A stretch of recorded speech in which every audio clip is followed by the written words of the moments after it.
Hello and welcome to episode 38 of the Wilder podcast. In this episode, our guest, Tony Juniper, connects the dots between the environmental crisis and rising social inequality. He then provides a clear way forward in Thrivalism, a new political philosophy with equity and citizenship at its core. Chloe, hello. Hello, Tom. So this episode, or this interview, certainly has kind of gone up the ranks and most likely is going to be at the top of my list of episodes or interviews that we've conducted so far. Tony, despite being a super busy chap, managed to fit around our quite busy schedules as well in order to get the interview recorded. But shall we start off with the way that we normally start? Let's do that. Okay, so we normally start with a bit of an introduction about who we are and the project, and then we go on to straight into the interview. If you want to jump directly to the interview, then look in the show notes and the timestamps will be there. But we are Chloe and Tom, we are husband and wife, and over the last couple of years we've been running the Grange Project, which is our attempt at educating ourselves from a position of pretty much ignorance on when it comes to climate change, biodiversity loss, ecology, etc., all the way through to learning how we restore nature to our site, our 80-acre site. And as we go along the journey via the podcast, we are interviewing some fantastic guests. We get the benefits, dual benefits together as listeners and our hosts of learning from them as we go along. And with the Grange Project, what we're trying to demonstrate is that it can hopefully produce more human edible food than previously was produced, looking to support the local community and local economy by employing more people and driving commerce to local partners. We're looking to educate more people and bring them out to the site through Nature Connection. And finally, we are very keen to restore more nature to this site. So it's a tall order, but I think we are doing okay so far. It's been a journey, but I would say we're definitely more confident that we're on that trajectory than we were 2 years ago. Yeah, we're kind of maybe moving past the unknown unknowns into the kind of known unknown / a bit more actually feeling like we know what with confidence some of our decisions. And sometimes that's harder because now we know what we know, we also know how much there is to do. This is confusing me. So anyway, I hope listeners you are keeping up with us. On that note of producing more from the land, Chloe, would you mind giving us an update on the most recent volunteer day, a corporate volunteer day this time, and what we've been doing? Yeah, it was a pleasure to welcome ERM, our first corporate volunteer partners, who came along for a very sunny Friday in Wales in April in order to move around a lot of soil. Not just soil, wood chip, fertiliser, green compost, topsoil. Yes, and that wasn't just for fun. The function of moving around... God, our perspectives of fun have changed over the last few years. That's very true. No. As well as the many benefits that the physical activity brought, we were also on the first stage of creating our community market garden. So I've mentioned this before on the podcast, but we have now 2,000 square metres, which is newly deer fenced off, which is one of the ironies of the rewilding project. The more nature we're trying to invite back in, the more we're trying to now exclude it from certain places. And not just that, we're not just deer fencing. We've had to dig down to place the rabbit netting underneath it as well. So we are really trying hard to keep the animals we're trying to bring back. Yeah, we learned a lesson from the tiny forest and how the rabbits got through quite a lot of our saplings. So we've learned from that and we have now excluded as much wildlife as possible from this particular area. We're welcoming lots of insects through creating nature-friendly habitat because the whole market garden is inspired by permaculture design, which means we're trying to create this really healthy, functioning ecosystem with the main focus of producing a yield. Just to describe it, it's a rectangle in shape with the gate at one of the ends. So could you talk us through from the far end coming closer towards the gate? Just so, because I actually, funnily enough, there are quite a lot of projects that are happening on this is one of your projects you're leading on. I don't actually know what the layout is. So this is going to be new to me as well. This is not the point to say, Tom, why have you done it like that? No. Would I? Okay, so starting from the back, we have our edible forest garden. Now, what is an edible forest garden, I hear you ask?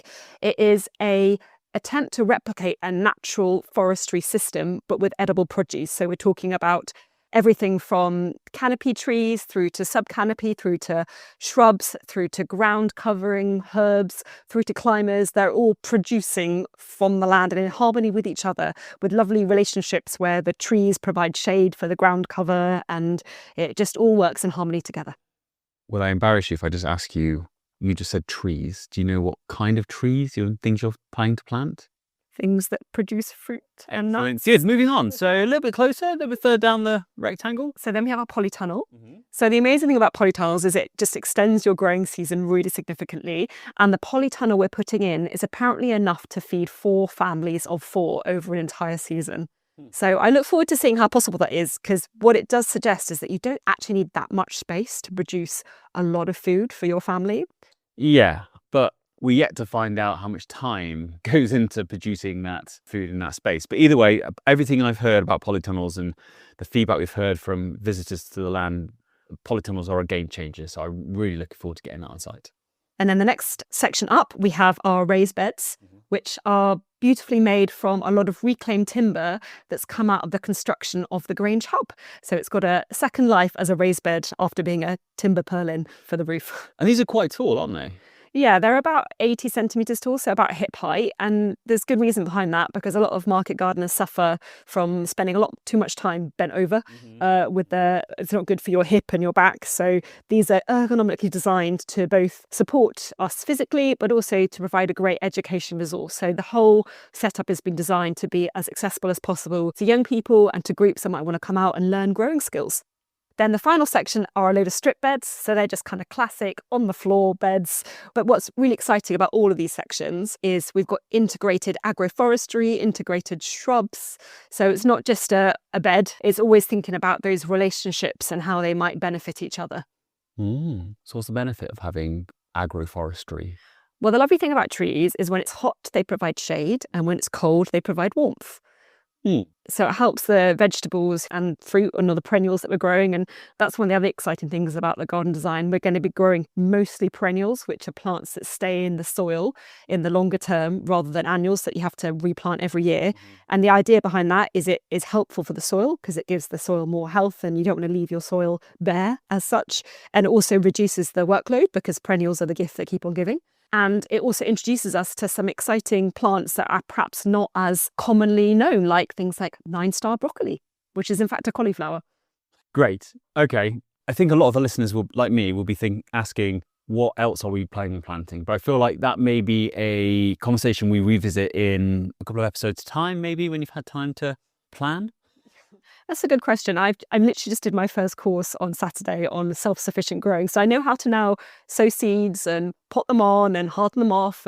But what we're actually planting is to be confirmed. But a big thanks to the team at ELM who worked tirelessly in the sunshine with wheelbarrows and shovels, getting all the raised beds sorted. And we're looking forward to another impromptu community day on Saturday where we're going to try and finish it off. And hopefully we'll be able to share the produce with all the visitors that come to the project. So whether you're coming as a corporate guest, whether you're coming for an educational purpose, or if you're coming to volunteer, either you'll be served the food as part of your day or you're able to take it away with you, because the whole point for us is to share this really nutritious food that's grown in a really holistic, thoughtful, nature-friendly system to as many people as possible.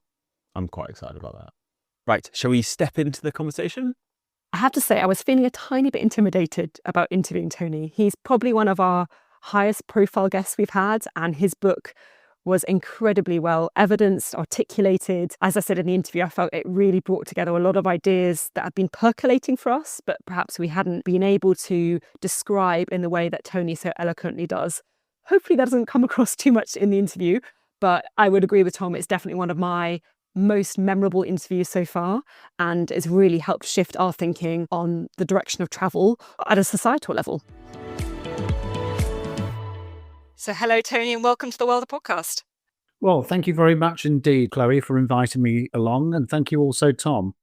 Well, thank you so much for taking the time out of your evening to speak with us. And thank you for distilling your many decades of experience into such a thoughtful and well-evidenced book in Just Earth.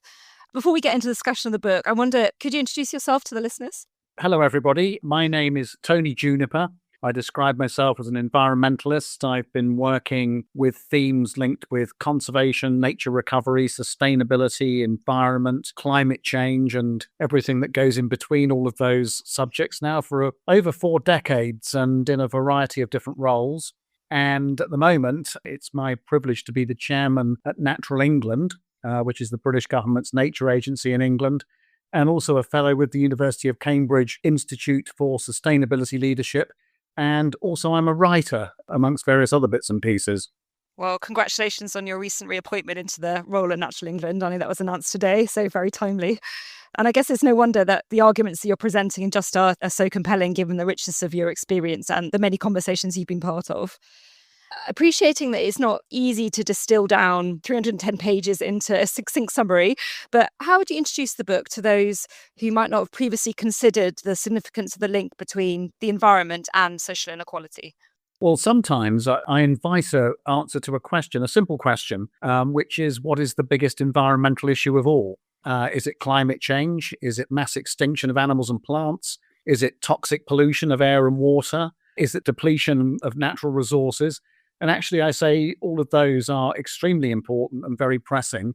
But there's an even bigger one that lies behind all of that, which is this challenge posed by social inequalities, which in Just Earth, I explore as a series of connections between the conditions with which people experience their day-to-day lives, and indeed the prisons through which countries view each other, and then the connections between that and into these huge environmental issues, which are now taking on really quite crisis-level proportions in terms of rapid global heating and the decline of ecosystems. But behind those big pressing themes of environmental decline are these social challenges. And the conclusion I reach in Just Earth is that we're going to be unlikely to be able to fix those environmental problems unless we first repair our fractured social realm and rebuild social cohesion in a way whereby we can have common cause in leaning in to these huge, complicated challenges.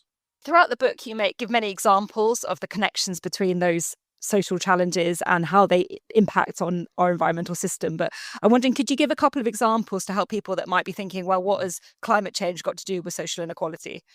There are several layers to this, and one of them is the simple fact of there being limited atmosphere, ocean, and land. And there now are 8 billion people placing demands upon all of that.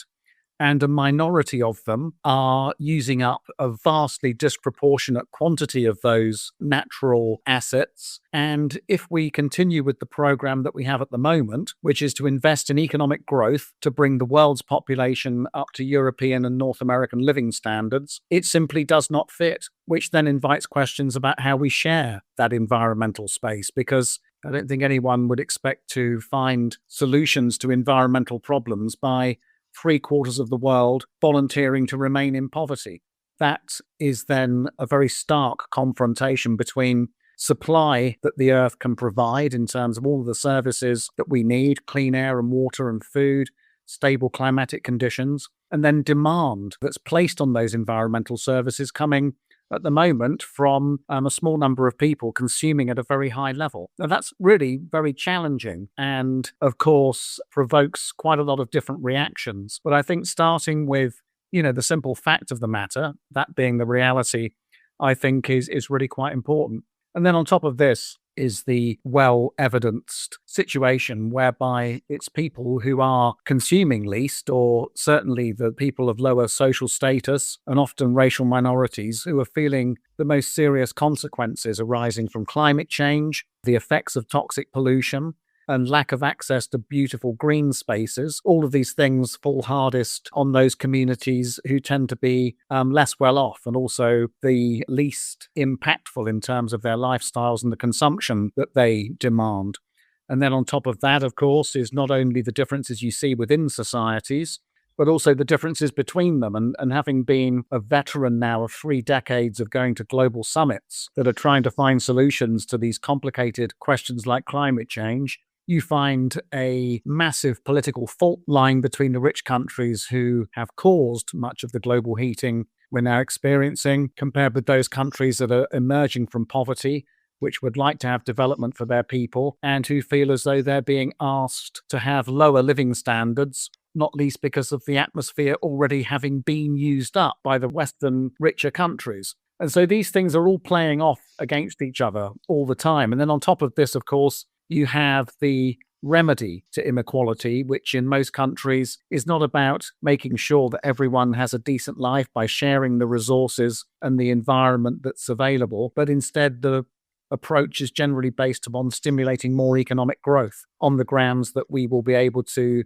enable poorer people to catch up. But what we can see from decades of experience of that strategy is that a vast proportion of the economic growth goes to the already wealthy. The World Bank published a report in 2022 revealing how between 1995 and 2020, 38% of the wealth being created through economic growth globally was going to the top 1%. So more than a third of it going to the top 1%. And then most of the rest of it going to the top 10%. And so this is a very inefficient way of being able to solve poverty. And yet, of course, that economic growth demands huge quantities of energy, water, land, and resources to sustain the consumption that goes with it. And indeed, consumerism is, of course, one of the big drivers of economic growth globally. Everyone's encouraged by marketing and advertising to buy the latest gadget, get the newest thing, chuck the old stuff away, put it into landfill and get some new gear. And that, of course, is a major driver of economic growth. Phenomena like fast fashion, the rise of electronic gadgetry, placing huge demand on the environment, feeding that process of economic growth. And yet we know that consumerism is much more rampant in more unequal societies. And so you see another layer of inequality playing into that consumerism picture with societies that are less equal tending to have more so-called positional consumption, which is people trying to keep up with the better off people by consuming more gear to give them the impression of higher social status. And a rich body of psychological research has been done in that field. And no surprise, therefore, that you find the big advertising businesses doing much better in more unequal countries where consumerism works much better, simply because of that difference between the haves and the have-nots.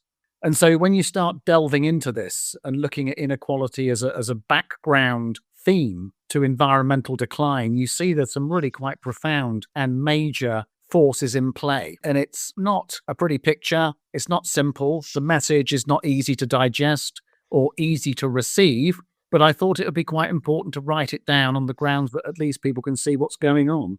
I was going to actually ask about that. How has the book been received? Well, the feedback I've had from readers has been overwhelmingly positive. The Telegraph predictably had a go at turning it into something that it isn't, and basically finished up saying things that I didn't say in order to make a point that I wasn't making. But that's normal, and provoking that kind of reaction from an organization with that kind of editorial perspective, I really wasn't surprised. But the overwhelming reaction so far has been one of people appreciating the capture of quite a broad sweep of ideas into one theme, which is this notion of inequality meeting environmental sustainability, and the two being fundamentally connected. But we'll see. I mean, it's early days yet. More people hopefully will read it. But I think very often, and this is part of the trouble with our modern world, is that people, of course, tune in. They always have done, but it's so much easier now to tune in to things that you think you'll probably agree with, rather than, reading things that probably you wouldn't agree with. And, if we are to make progress on these kinds of subjects, hopefully, the book will spark a bit of debate from the other side of the discussion, and hopefully open some opportunities for good-natured conversations around how we solve these problems. But it seems increasingly the world is divided into trenches of opposing points of view, and that really isn't helpful. But hopefully there are some ways in which, we can have a discussion about what might be done about very real problems, rather than denying them or accusing people of saying things they didn't say in order to make the opposite point. And connected to that, you make the point in the book as well that actually when you have a more unequal society, you get more polarization, which then feeds into the challenge of us being able to have sensible debates about some of these big questions. Like, there are planetary limits. We cannot continue to grow within that context. So we have to think creatively about how we're going to address that. And I think out of all the points you made, which there were things that I felt like I intuitively knew, but you articulated them so clearly and they were so well evidenced that it really kind of helped me make sense of a lot of things that I've been mindful of but hadn't been able to articulate. One of the points that I really loved is you were talking about this justification of cost of living as a reason for inaction for a lot of policy. And I wonder if you could speak to that a bit, because I think it's really interesting that we're often saying, we can't increase the price of food, and we can't, our water bills can't go up because of the impact on, obviously those that are then suffering the most from the consequences of that. So I wonder if you could speak to that a bit.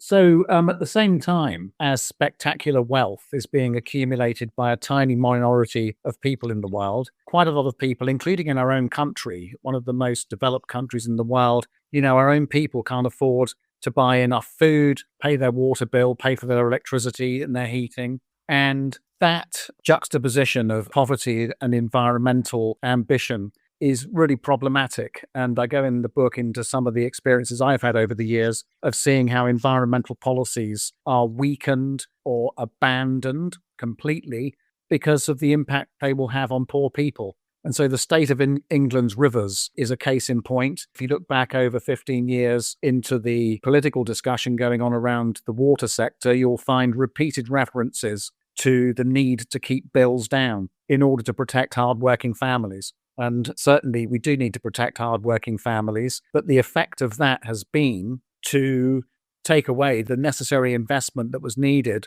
to upgrade out-of-date sewage works and water treatment facilities to the point now where we see chickens coming home to roost, with underinvestment now reflected in our collective inability to deal with the quantity of sewage being generated. And, that was 15 years ago when decisions were being made not to increase water bills, which basically would have been the way in which the companies would have invested or should have invested. And, you see similar backward pressure on agriculture and moving towards sustainable food, talking about using fewer pesticides and more ecological methods, generally is interpreted as a challenge to the cheap food mantra that we've become so used to over the last 50, 60 years. And therefore, the ambition that we need to restore biodiversity in the face of our demands for more and more agricultural output, those policies are resisted as well, because it will possibly, not necessarily even, but possibly have an impact on food prices. And so we don't do it. We continue with the industrial agriculture, which is causing such damage to the planet's fabric of life support systems.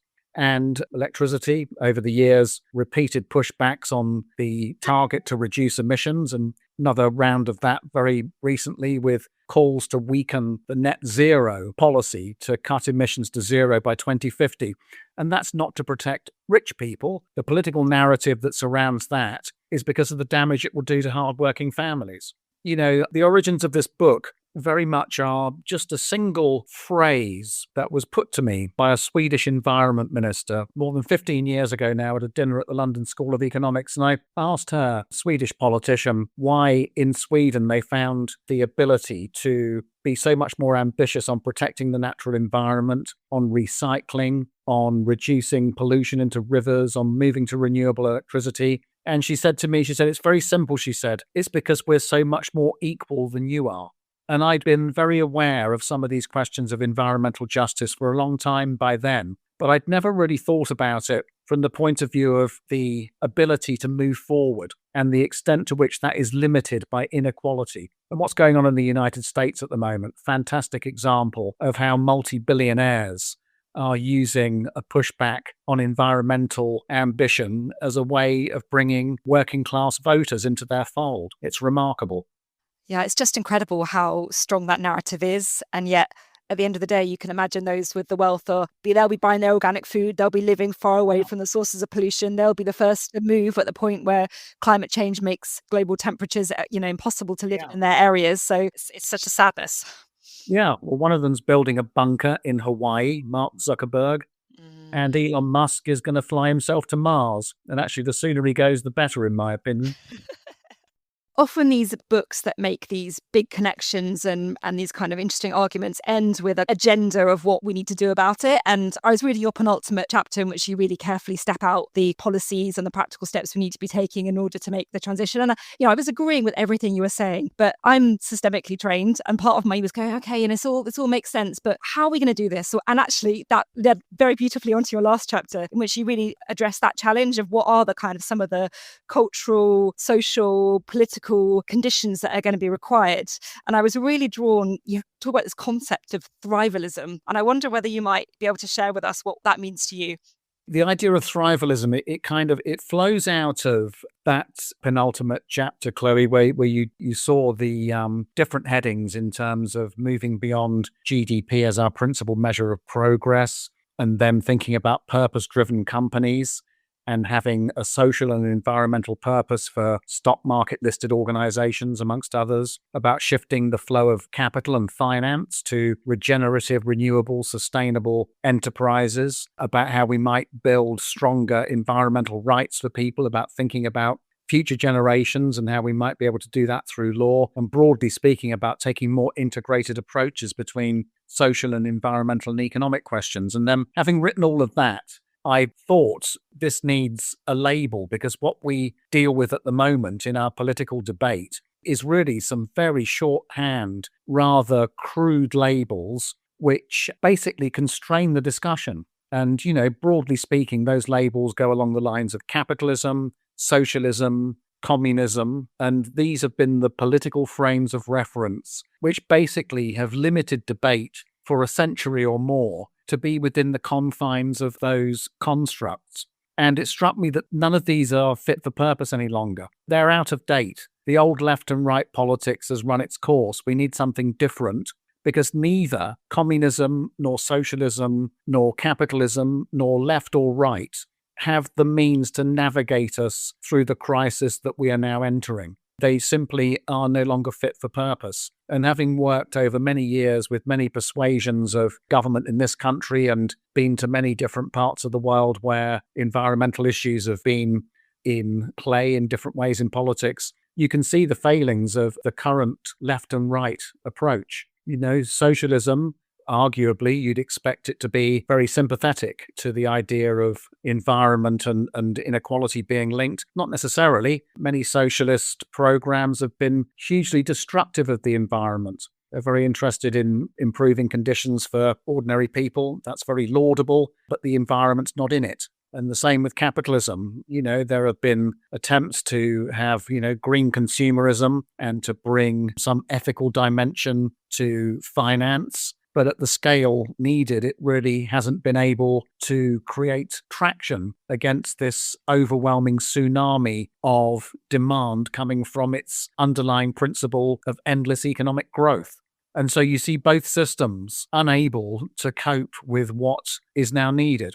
And so I thought maybe time to take those kinds of proposals and that kind of thinking, which is now backed by a lot of evidence and a lot of data, not only in the environmental sphere, but also in the economic and social sphere, and to repackage those ideas with a new label that works at the level of socialism or capitalism, and to call it Thrivalism, because it's different to both of those. It is genuinely a different way of looking at things.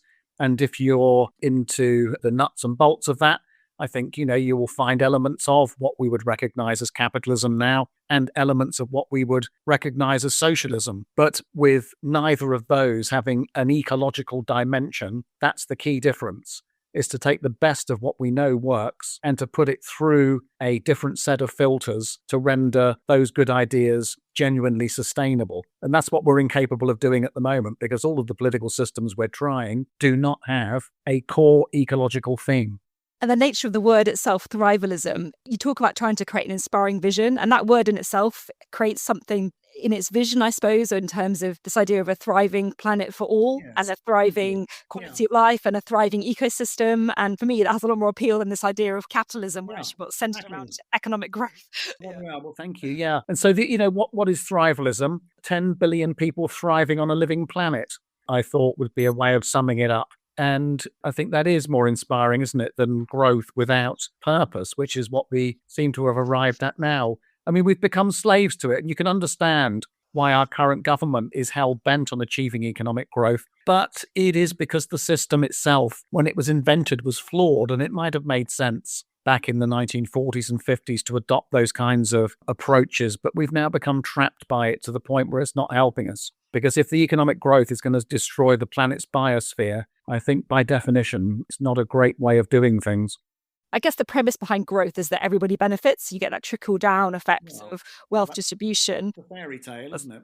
That is the fairy tale. And actually, what we've seen over the recent past is that increasing inequality. And what I find interesting when you look back at some of the other times of political instability and upheaval is they tend to be predicated by a over-collection of resources by an elite that then creates those that have and those that have not. The distinction between the two becomes more and more significant until essentially the whole system collapses. matters. So actually, it's in everybody's interest, including those in that elite position, to be working towards this fairer planet. Yeah.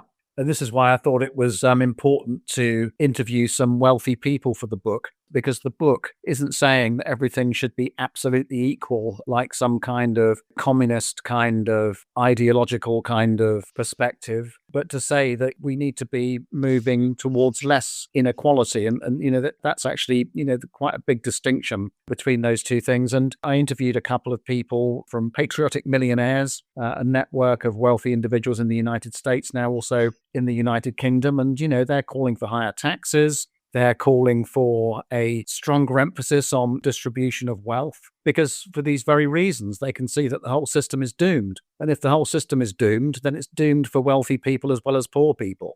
And if you're just thinking a little bit over the horizon, you might put two and two together and reach different conclusions to those which are now in mainstream politics across the world, with deliberate policy steps that are driving deeper and deeper wedges between people with not much and people with a great deal. So if we were to imagine a future where Thrivalism was the new political philosophy that was kind of holding us all, what would the benefits of that be for everyday people? What would it look like?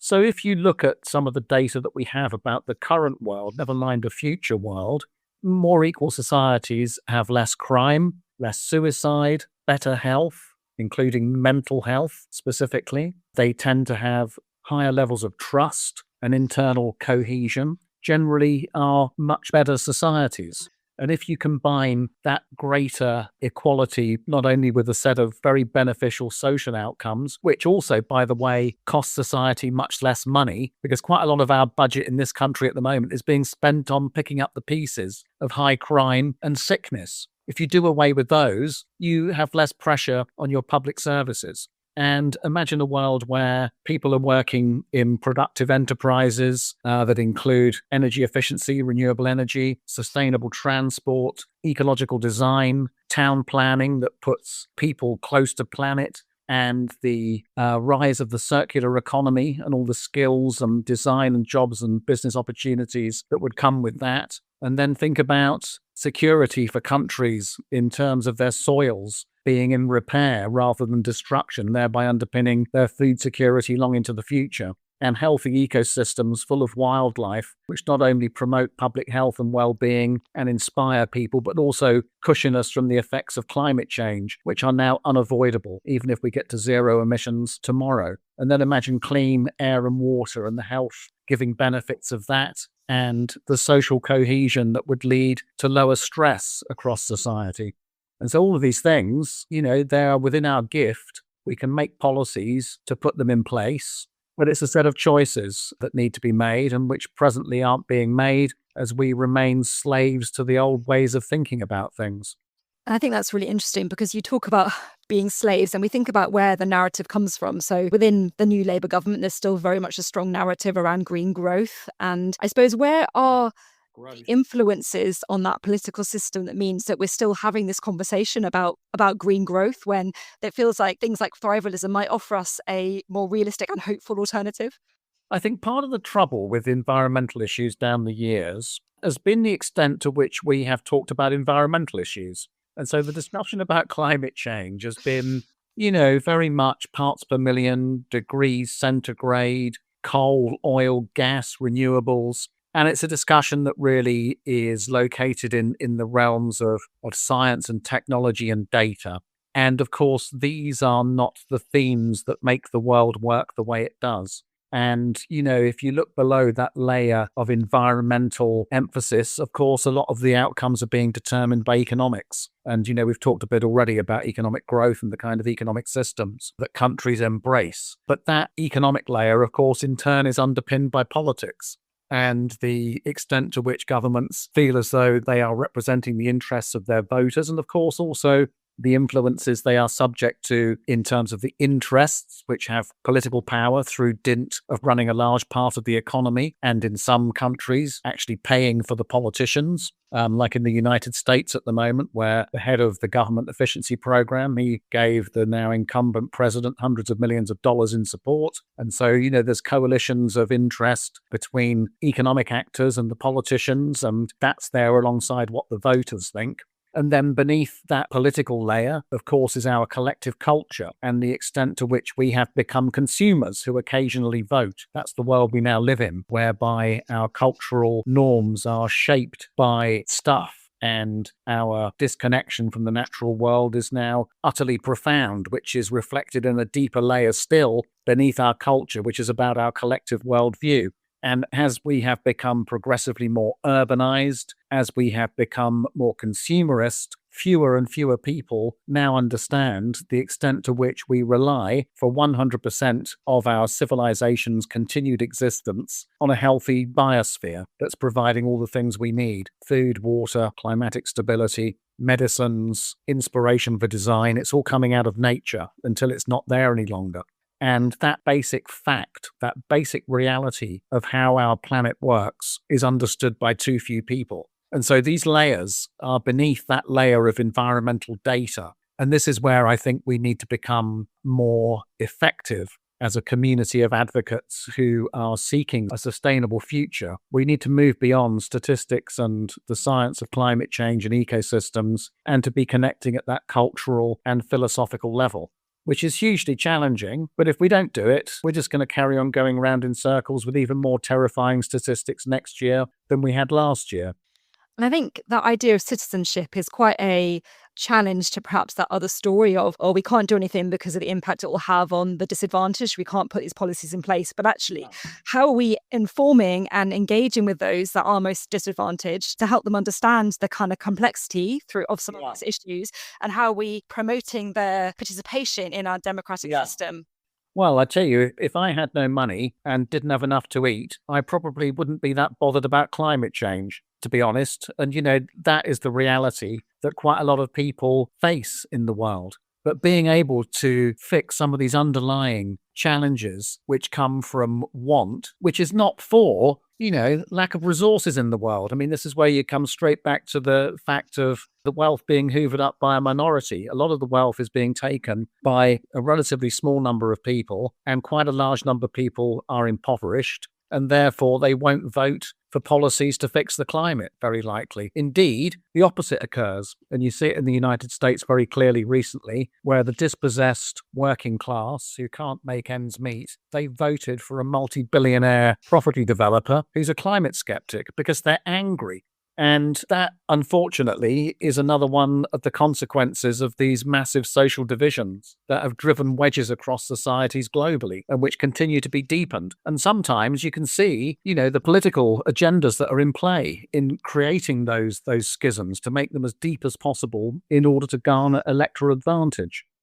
It is quite terrifying when you think too hard about it, but rightly so, because we've got to be talking about these issues, because we can't expect to create the change we need to create a sustainable future by tinkering around the edges with some net zero policies. We've got to be thinking more about these questions around economic, cultural, political understandings.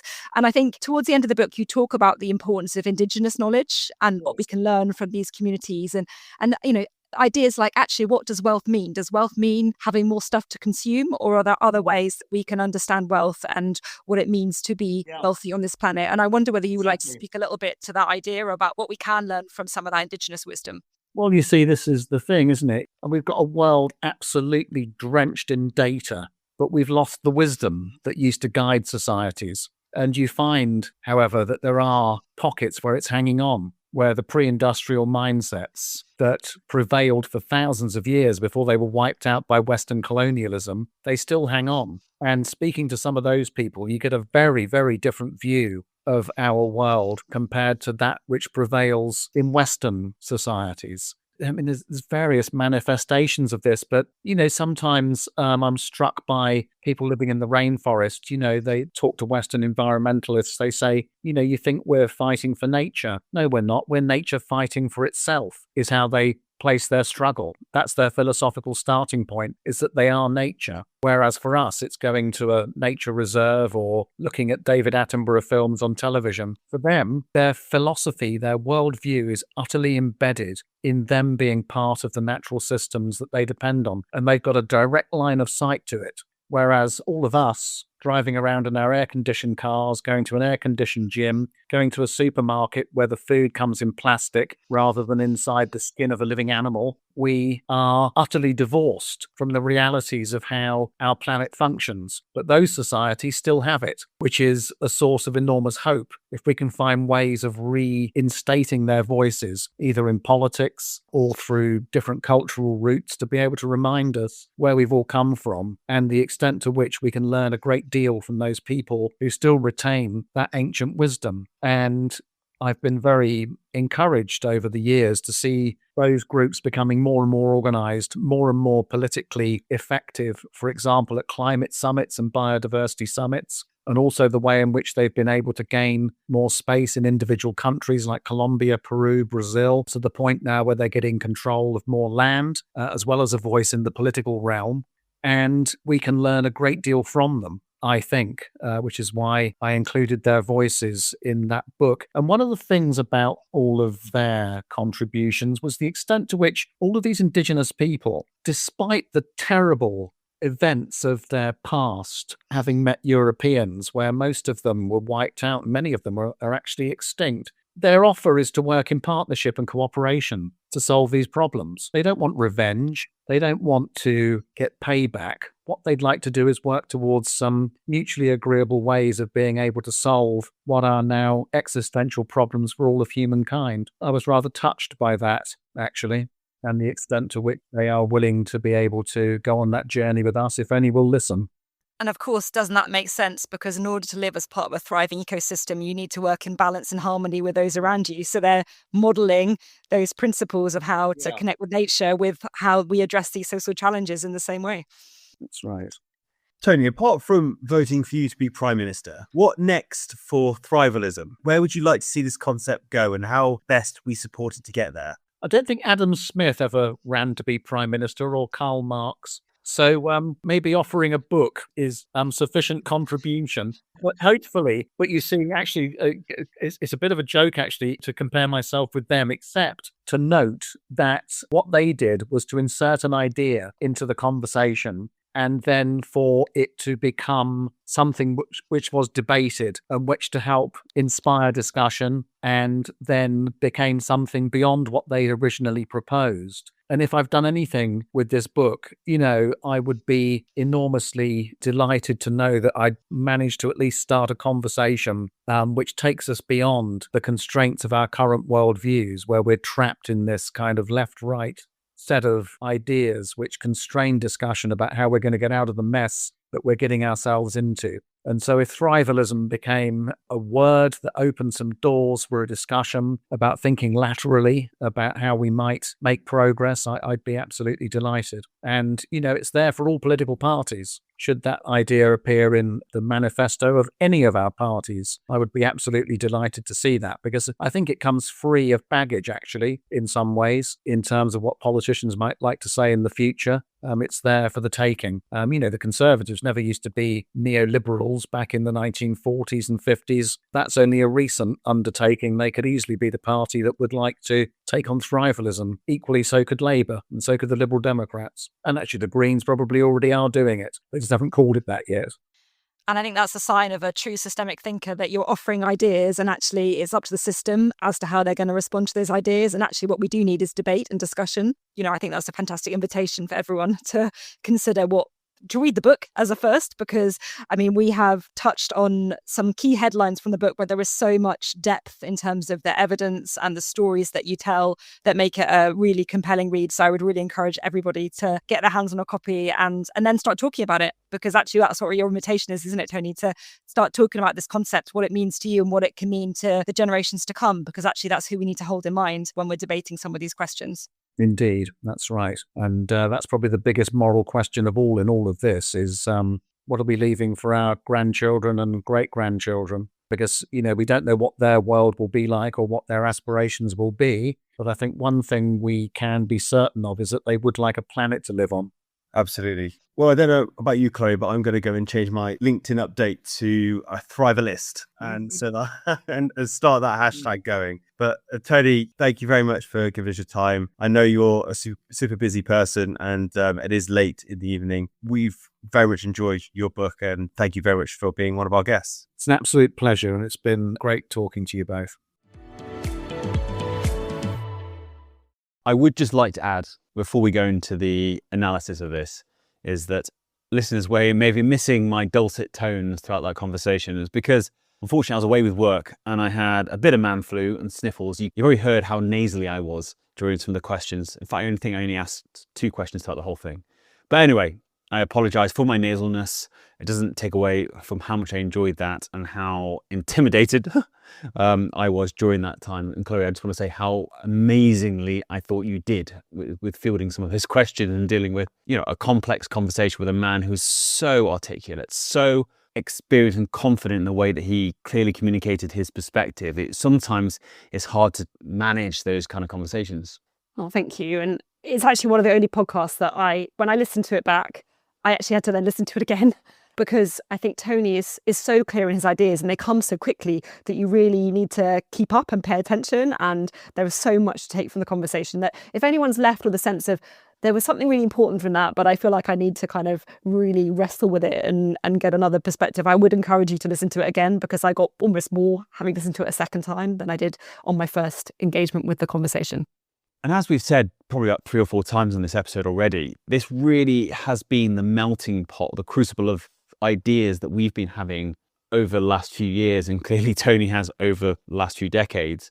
And it's been great to pull it all together and in such a succinct way with a clear way forward. However, I must confess that I did finish it feeling in one way optimistic that someone has articulated it so well and clearly. And I'm like, yes, thank goodness I now don't have to hold this in my brain. But on the other hand, maybe a little bit disheartened in regards to, even though I believe this is the way we should go forward, I'm not confident we as a society have the skill sets to drive forward the change required.